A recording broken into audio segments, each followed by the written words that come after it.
Hey, everybody. Today we're going to go see where squatters live.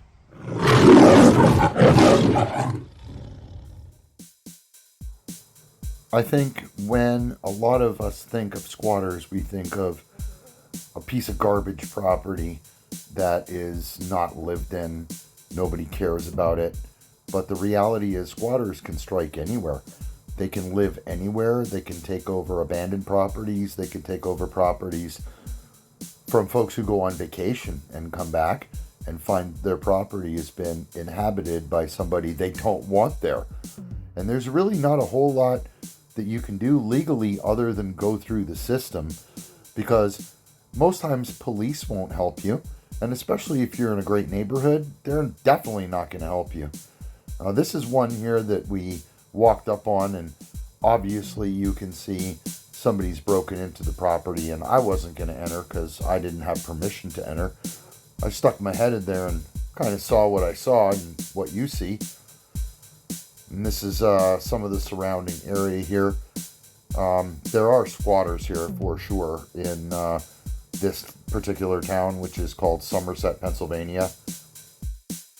Over my 27 years in real estate, I've dealt with my share of squatters and deadbeats.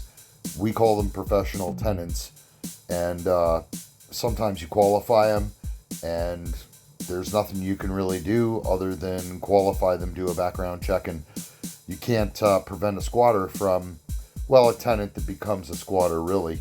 That's a different situation.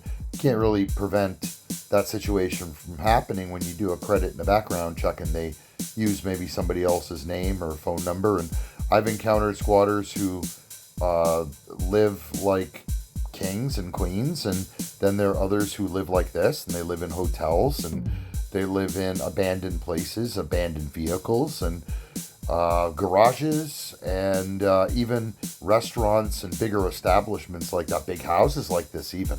You know, I've encountered my fair share of squatters in good neighborhoods, and I remember one time in Apple City, we had to remove a squatter from a $500,000 house, and the court system was not of any help. Police were not of any help because they claim it's a civil matter, and it was in a beautiful neighborhood just like this.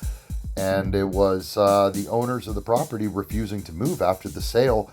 And 9 months, 10 months later, we were finally able to remove them because the owners of the property called me and said, "Can you please help me remove them?"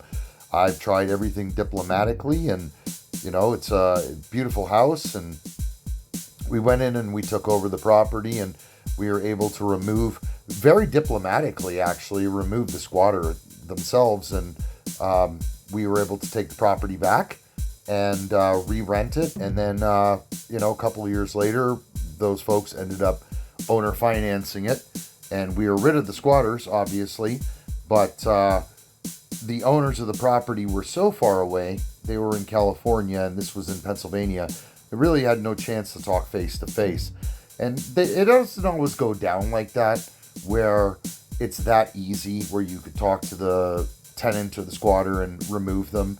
A lot of times it's a lot more difficult than that, and it takes a little bit of finesse and sometimes a little bit of trickery to get these people out of your property.